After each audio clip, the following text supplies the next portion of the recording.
아멘. 오늘 또 복된 날에 하나님의 말씀의 능력이 이 시간 나타나기를 원합니다. 아멘. 이 자리에 오신 것은 여러분들이 마귀를 이겼기 때문에 이 자리에 와서 예배를 드릴 수 있는 겁니다. 세상을 이겼기 때문에 이 자리에 와서 예배를 드릴 수 있는 거예요. 하나님의 택한 백성, 복받은 자 아니면요, 이 주일 성수하기가 그렇게 쉬운 게 아닙니다. 우리는 주일을 기다려지고 하나님 앞에 예배 드리는 것이 우리의 생명의 목표가 되지만은, 그렇지 않은 사람들은 지금 저게 어디가 있을까요? 뭐 등산도 가고 바닷가도 가고, 여러 군데가 있을 겁니다. 오늘 또 이 말씀을 통해서 말씀의 능력이 나타나서 암덩어리가 녹아내리고 병든 영혼, 지친 영혼, 방황한 영혼들이 다시 회복되는 귀한 축복의 시간이 될 줄 믿습니다. 아멘. 오늘은 하늘문이 열려지다 하는 제목으로 말씀을 전하려고 합니다. 따라합시다. 하늘문이 열려지다. 하늘문이 열려지다. 지난 주일까지는 아시아 7교회 보낸 편지를 마치고, 오늘부터는 사도 요한이 본문을 통해서 감추인 비밀, 그 비밀을 섭리하시는 자를 알리기 위해서 요한 사도에게 하늘 문을 열어 보이시며 올라오라는 음성을 듣습니다. 그래서 그 음성을 듣고 성령의 감동을 주신 내용이 바로 오늘 본문 1절에서부터 3절입니다. 하늘로 초청하신 내용은요, 오늘 우리에게 주시는 하나님의 음성인 것을 믿으시기 바랍니다. 현대를 살아가는 우리에게 주시는 내용을 오늘 이 말씀을 통해서 살펴보기로 하겠습니다. 첫째, 하늘 문이 열린 문을 보았습니다. 하나님의 계획은 하늘에 감추어져 있습니다. 그죠? 하나님께서 하나님 마음에 합한 자를 만날 때에 하늘 문을 열어주신 줄 믿습니다. 그 문은 야고보에게 제일 먼저 창세기 28장 12절에서 17절까지 보면 야고보에게 하늘 문을 열어주셨습니다. 그 다음에 에스겔서 1장 1절에 보게 되면 에스겔 선지자에게 하늘 문을 열어주셨습니다.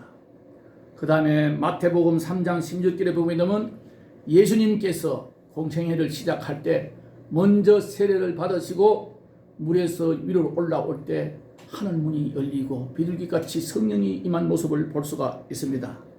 그 다음에 사도행전 7장 56절에 보게 되면 이 스데반 집사가 돌에 맞아 죽기 직전, 순교하기 직전에 하늘 문을 열리고 하나님 보좌 우편에 앉아 계시는 주님을 바라보게 됩니다. 그 다음에 사도행전 10장 11절에 보게 되면 베드로에게 또 하늘 문이 열렸어. 베드로는 그때 옥상에 제3시가 되어서 기도하러, 시간이 돼서 기도하러 올라갔는데 하늘에서 보자기가 내려오면서 이 모든 것을 잡아 먹어라 하나님의 음성을 듣고 거기서 또 큰 사명을 다시 받게 됩니다. 오늘 이제 사도 요한에게 4장 첫 절에서 하늘 문이 열렸습니다. 열린 문, 여기서 열린 문은 뭐냐? 이 원문을 찾아봤더니 디라 에레오 그메네란 말은요, 하나님께서 하나님의 뜻을 인간에게 비추시기 위해 열어놓은 계시의 문이라고 생각하면 되겠습니다. 하나님은 영이시니까 사람을 통해서 하나님의 뜻을 전하게 되고 하나님의 역사를 이루어 가신다는 사실입니다. 여러분, 이 말씀을 들으면서 사도 요한에게 열린 문이 우리 각자에게 열리시기를 주님의 이름으로 축원합니다. 그 다음에 두 번째 보게 되면요, 하나님의 음성을 듣습니다. 사도 요한은 나팔 소리 같은 음성을 통해 이리로 올라오라는 음성을 듣게 됩니다. 처음에 내게 말하던 나팔 소리 같은 그 음성이 이르되 이리로 올라오라. 이후에 마땅히 일어날 일들을 내가 내게 보이리라 하시더라. 그렇게 말씀하고 있지 않습니까? 여러분, 우리가 신앙생활을 하면서 하나님의 뜻대로 살려면 하나님의 음성을 듣는 영의 귀가 열려야 됩니다. 예, 철저하게 사명이 있는 사람들은 그것이 중요하더라고요. 예, 여러분, 저는 막 성령 충만해가지고 그 해외에 나가서 막 그냥 새벽 기도를 마치고 전도를 많이 할 때는요, 눈만 감으면 환상을 보여주고, 불과 15분, 10분 뒤에 일어날 일들을 보여주고, 누구를 만날 때 그 사람 얼굴 자체까지 보여주고, 그렇게 하던 그 시절이 지금도 그리워요. 왜 그때는 그렇게 환상을 자주 보여주는데, 그게 바로 하늘문이 열린다 그랬잖아요. 그런데 왜 옷에는 안 그럴까? 막 갈급하면서 지금 기도하고 있습니다. 사도 요한은요, 영적 비밀을 깨닫기 위해 이 세상 차원을 초월한 시각과 통찰력을 부여받았던 것입니다. 하나님의 계획의 목격자가 되기 위해서 하늘에서 이리로 올라오라는 부름을 받았던 것입니다. 예? 여러분, 깨우치는 영의 소리를 듣는 영의 여기가 열리기를 주님의 이름으로 축원합니다. 아멘. 영의 귀가 열려야 돼요. 예. 우리는 아주 예민해야 됩니다. 예. 예민해야 됩니다. 영의 귀가 열리지 못한 사람이 자기 조카 보고, 내가 언제 그랬지, 홍천에 있는 목사님, 야, 조카 목사, 우리 교회 목사님 미쳤어. 왜요? 하나님의 음성이 들린대야. 그래서 이 목사님이, 아이고 장로님, 그러면 목사가 그러면 영의 귀가 안 열리고 어떻게 목회를 합니까? 이렇게, 이놈 봐라, 이놈도 미쳤네. 그러더라는 거요. 예? 여러분, 그만큼 영적 차이가 무섭습니다. 영의 귀가 열려서 하나님의 음성을 듣고 그 말씀을 또 하려고 발버둥치는 사람하고, 영의 귀가 꽉 막혀서 누구 친구를 통해서 말을 해도 이게 뭐 하나님의 음성인지, 설교를 들어도 하나님의 음성으로 들려지지 않을 때 그 영혼 오죽 답답하겠어요. 여러분, 우리 모두가 영의 귀가 열리시기를 주님의 이름으로 축원합니다. 네. 자, 그 다음에 세 번째는 뭘 했습니까? 사도 요한은 성령에 감동되었습니다. 예? 예. 2절에 보면요, 내가 곧 성령에 감동되었더니 보라, 하늘의 보좌를 베풀었고 그 보좌 위에 앉으신 이가 있는데, 예, 성령 안에서 감동된 자였습니다. 하늘에 열린 문을 목격하고 나팔 소리 같은 음성을 듣고 난 후에 성령에 감동되어 성령 안에 거하게 된 것입니다. 여러분, 우리 모두가 이 시간에 성령 충만하시기를 바랍니다. 성령으로 덮여주시기를 주님의 이름으로 축원합니다. 예배는 하나님과 만남의 시간입니다. 하나님의 말씀을 통해서 내가 성령에 감동되는 이 기쁨이 있어야 예배의 기쁨을 압니다. 예. 교회 와서 앉아가지고 다른 데 생각, 오늘 오후에 가서 누구를 만났다, 이런 생각을 하고 있으면 이 말씀과 관계가 없는 거예요. 성령에 감동된 예배자가 되시기를 주님의 이름으로 축원합니다. 예, 하늘의 일들을 성령 안에서 성령의 통찰력으로 관찰하고 또 보고 하게 된 것이 바로 사도 요한입니다. 이처럼요, 주님께서는 사도 요한이 지금 어디가 있습니까? 예수 믿는다는 죄값으로, 오직 예수 믿는다는 죄값으로 저 반모섬에 지금 유배되어 있는 상태 아닙니까? 오늘도 우리가 이 마지막 때에, 사탄의 세상이 되어가고 있는 이 마지막 때에 우리는 이 사도 요한처럼 순교의 각오를 하고 살 때 하나님은 우리 모든 것을 책임져 주실 줄 믿습니다. 예? 주님께서는 사도 요한이 제수의 몸으로 유배 생활을 하고 있었지만 그를 동역자로 삼으시고, 예? 인간의 감각을 초월한 세계로 인도하시는 영광을 허락하신 줄 믿습니다. 이 예레미야서에 보게 되면요, 읽어보게 되면 이 이스라엘 백성들이 그렇게 하나님께서 우상을 숭배하지 말고 정신 차리라고 해도 끝까지 우상 숭배를 하고 몰래 신에게 막 자식을 갖다 불에 태워주고 너무너무 더러워지고 하나님의 성전에다가 엉뚱한 미신을 갖다 막 신상을 씌우고 하니까 예레미야 선지자를 갖다 어떻게 했습니까? 가서 보해라. 이대로 가서는 너들 다 싹 쓸어버리고 이 성경도 다 없애버리겠다. 몇 번을 강구를 해도 오히려 예레미야 선지자의 말을 안 듣고 거짓 선지자의 말을 안 듣고 예레미야 선지자의 말을 안 듣고 오히려 가두고 패고 땅 속에 저 우물 속에다 집어넣고 이렇게까지 하잖아요. 결국은 바벨론의 멸망이 되어서 너들이 바벨론 느부갓네살인데 항복하고 순종하고 거기 따라가면 이 성전도 안 없어지고 성벽도 안 울고 죽지도 않고 회복되리라. 아무리 예레미야 선지자를 통해서 간구해도 끝까지 고집을 부리다가 결국은 뭐예요? 이 느부갓네살에게 다 멸망을 받아가지고 가는데 그때까지만 해도 그래도 덜했어요. 여호야긴 왕을 붙잡아 가면서 그 나라를 가지고 그 나라 이스라엘 남은 자들에게 다스리라고 총독으로 세워놨는데 이 예레미야가 붙잡혀 가서 그 나라에 있는 데 가서 나에게 정말로 진실하게 말해라. 내가 책임지고 너를 보호해 주겠다 하니까 이거 빨리 순종하세요. 그러면 이 성전도 안 없어지고 죽지도 않고 다시 회복됩니다.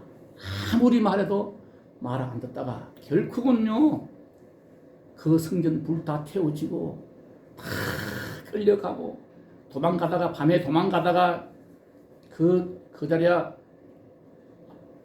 밖에서 말이죠. 그 자리야 아니지. 그 누구야? 새로 저걸 통독 채우는 사람 이름이 누구지? 아이고야 내가 착각했는데 그 자리야는 총독으로 세웠다가 딴 사람에게 죽었어요. 한 민족에게 맞아 죽고 그 먼저 왕으로 된 사람이 도망을 가다가 결국은요 그 붙잡혀 가지고 두 눈을 빼고 자기 아들들을 보는 데서 죽이고 끌려가고 그 남았던 사람들이 그 나라를 또 죽이고 결국은 요한한 그 사람들이 하고 말이요 이 군 도망쳐 있다가 살아난 사람들이 애굽으로 도망가려고 합니다. 그럴 때 예레미야가 가지 마라. 그래도 여기까지 있으면 여기서 살아남지만 애굽으로 가면 너들 다 죽는다. 나중에 너 거짓말하지 말라고. 우리는 총독을 죽이고 다 세워놓은 임금도 죽였기 때문에 이 바벨론에서 오면 우리도 살려주지 않는다 하고 다 애굽으로 도망갑니다. 하나님의 말씀을 순종하지 않고 애굽으로 도망가다가 애굽까지 가니까 하나님이 뭐라 그래요? 전쟁을 일으켜서 이 바벨론의 느부갓네살을 불러가지고 전쟁에서 칼에 안 죽으면 연병으로 죽이고 연병에서도 안 살아남는 자는 기근으로 굶어 죽이겠다고 약속합니다. 그래서 거기서 결국은 다 멸망을 당하고 끝까지 하나님을 위한 그 예레미야와 바룩, 예레미야가 갇혀가지고 말로 해주면 바룩이 그걸 기록을 해가지고 일려주고 하던데 그 사람 보고 뭐라 그래요? 너는 걱정하지 마라. 두려워하지 마라. 내가 너를 회복시켜주겠다. 여러분 그걸 예레미야서를 읽으면서 무엇이 우리에게 가슴을 아프게 하는가? 순종만 하면 행복인데 끝까지 자기 고집을 부리다가 하나님을 의지하기보다는 이방 나라를 의지했던 사람들 말로가 비참해진다는 사실입니다. 오늘 우리에게도 믿음 있는 자와 믿음 없는 자 차이가 뭡니까?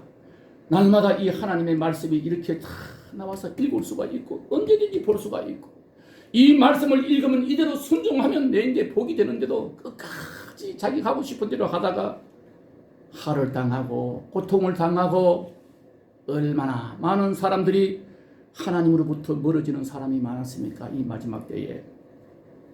그래서 요한계시록을 저는 오늘 종료주일이고 사실은 오늘 이 성찬 예식을 해야 됩니다.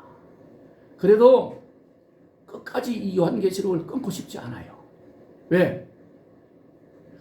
이 중요한 마지막 때 말씀이니까요. 그래서 오늘까지도 다음 부활주일만 다른 본문을 가지고 부활절에 대한 말씀을 전하고 또다시 계속해서 요한계시록을 이어가려고 합니다. 여러분 다급한 마음이 들어요. 우리가 이 요한계시록을 공부하면서 강의를 들으면서 다시금 새로운 무장을 해서 믿음으로 승리해야 되지 않겠습니까? 그러므로 우리는 우리를 초청하시고 스스로를 계시하시며 노출시키시는 하나님의 주권에 복종하고 늘 주님의 영에 주님의 영이 함께 하시기를 간구하며 살아야 될 줄 믿습니다. 아멘. 이제요 4장가부터 시작하면요 요한계시록 마지막 22장까지 미래에 이를 되어질 일들을 우주적이고 초공간적으로 사건들로 가득 채워져 있습니다. 예. 그냥 대충 읽으면요 이게 신기하지 않고 어떻게 될 일들을 별로 분간이 안 되지만은 계속해서 관심을 가지고 이 요한계시록을 파고들면요 이 4장 5장에서 이미 벌써 앞으로 22장까지 될 일들을 준비하는 상태를 볼 수가 있습니다. 네? 사도 요한의 눈에 펼쳐지는 4장과 5장의 심판의 7인을 대한 서로 그 서론 부분인데요.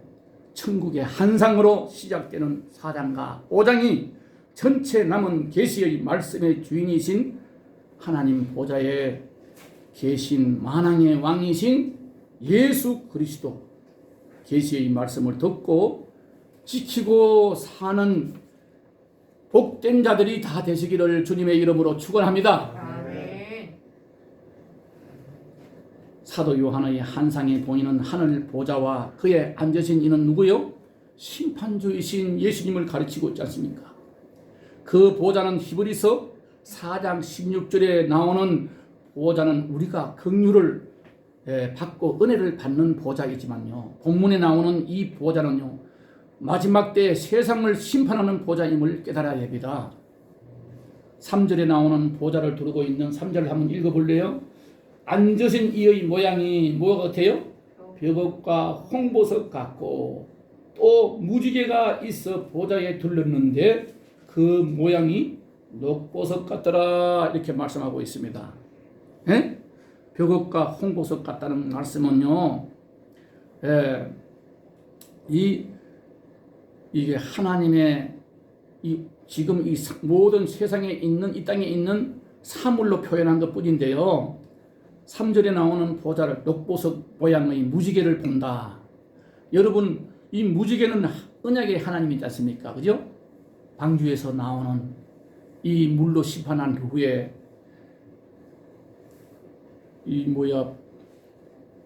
안 난 후에 다시 그 방주에 나왔던 사람들을 가지고 마지막에 가서 창세기 9장 우리 8절과 17절을 한번 다시 읽어보고 넘어가겠습니다. 창세기 9장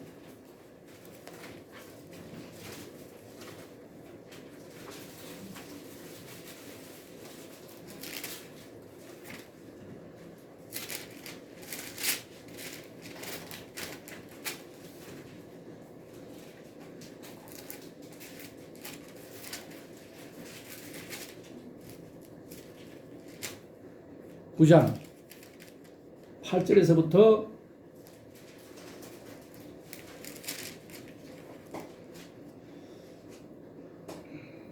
17절까지 읽겠습니다. 시작. 하나님이 노아와 그와 함께한 아들들에게 말씀하여 이르시되 내가 내 언약을 너희 후손과 너희와 함께한 모든 생물 곧 너와 함께 새와 가축과 땅의 모든 생물에게 세우리니 방주에서 나온 모든 것 곧 땅의 모든 짐승에게니라. 내가 너희와 언약을 세우리니 다시는 모든 생명물을 홍수로 멸하지 아니할 것이라. 땅을 멸할 홍수가 다시 있지 아니하리라. 하나님이 이르시되 내가 나와 너희 및 너희와 함께하는 모든 생물 사이에 대대로 영원히 세우는 언약의 증거가 이것이니라.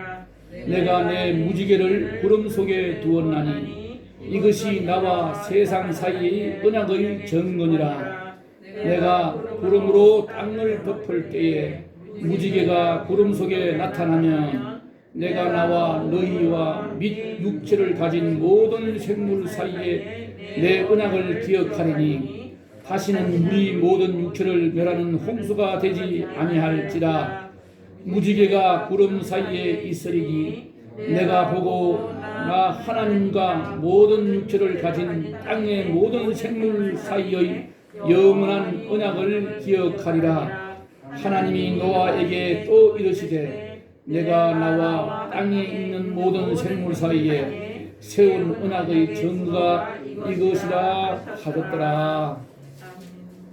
무지개는 하나님과 인간의 사이에 물로 심판하지 않겠다는 약속이고 언약입니다. 그래서 하늘문이 열리는데 무지개를 무엇보다 녹보석 모양의 무지개를 봤다. 예, 신실하신 하나님을 나타내십니다. 하나님은 신실한 분입니다. 하나님이 못하는 거 없죠. 다 할 수가 있는데 뭐를 못해요? 거짓말을 할 수가 없어요. 또 한 가지 있어요. 하나님이 못하는 게 약속을 어길 수가 없어요. 다윗하고 약속을 했는데 그 약속을 지키기 위해서 그 못된 짓을 하는 왕들을 끝까지 참고, 끝까지 그 다윗의 뒤를 이어서 오늘날은 만왕의 왕으로 오신 다윗의 후손 예수 그리스도가 오늘날 이 세상을 지금 다스리고 있는 줄 믿으시기 바랍니다. 예, 그렇습니다. 회복은요, 이 요한계시록 21장 11절에도 나오듯이 하나님의 영광이나 위엄이나 순교를 상징하는 겁니다. 또 홍보석은요, 아까도 말했지만 하나님의 심판과 구속을 상징하는 겁니다. 하나님은 자신을 거부하고 그리스도를 따르지 않은 사람들에게는 심판주가 되지만은 하나님은요, 그리스도 안에서 충성을 다하는 자들에게는 구속의 주가 되신다는 사실입니다. 이 땅의 소망은 오직 예수밖에 없다는 사실을 다시 한번 여러분 깨닫기를 바랍니다. 예? 내가 예수촌 교회 할 때 늘 그랬지요. 이 가운데 많은 사람들이 주일날 한 번만 나와라. 예수 안 믿는다 그러고 한 번만 나오면 내가 돈 1억을 주겠다 하면 주일 예배까지가 안 드리거나 한 번 나가가지고 평생 돈 걱정 않고 살아야 되겠다 하는 사람들이 얼마나 있을까요? 내가 한 번 그때 늘 그런 적이 있어요. 여러분 아까도 말했지만은 하나님을 믿는 자 모든 것이 하나님을 사랑하는 자 로마서 28장 로마서 8장 28절에 뭐라 그랬어요? 하나님을 사랑하는 자 곧 그 뜻대로 부르심을 입은 자들에게는 모든 것이 합력하여 선을 이룬다 했지 않습니까? 현재의 고난을 보지 말고 현재의 내 환경을 보지 말고 오늘 이 본문 말씀을 것처럼 사도 요한처럼 예수 믿는 제 때문에 단지 예수를 믿고 예수를 배반하지 않기 때문에 이렇게 유배되어서 죄수로 끌려가 있지만 하나님은 더 큰 영광으로 안겨주시는 것처럼 여러분 우리가 이 말씀을 보고 목숨 걸고 하나님의 말씀에 순종하는 믿음을 가지시기를 바랍니다.